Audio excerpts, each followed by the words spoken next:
Yes, magandang araw sa inyong lahat mga best friends. So ito na yung Rouser 135 na pinagawa sa akin, no? Binaklas ko na lahat. Ayan, mga ano niya. Pati dito yung panggilid niya, oh. Ito. Ayan.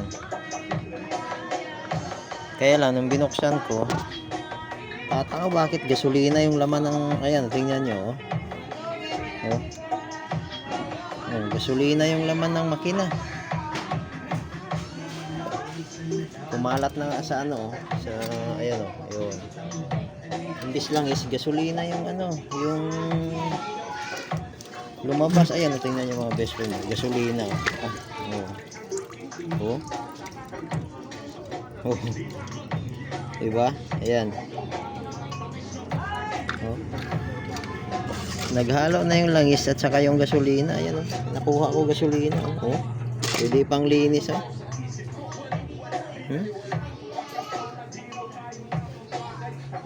So yung laman niya ano, gasolina talaga, hindi ano, hindi hindi langis. Oh. Saan ang galing to?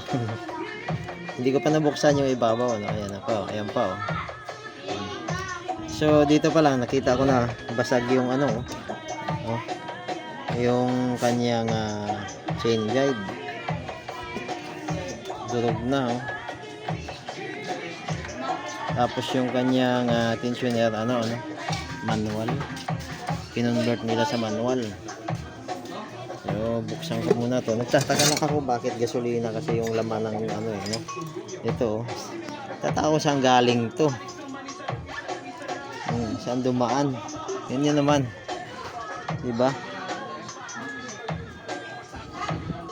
Malamang maaring siguro dito, no? Try ko to buksan mamaya. Yung kanyang filter, air cleaner box ito.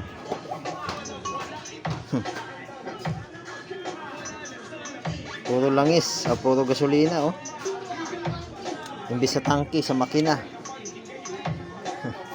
So buksan muna mga best friend, no? Try natin i-check kung ano pang ibang problema nito, no? Okay? So yun lang muna.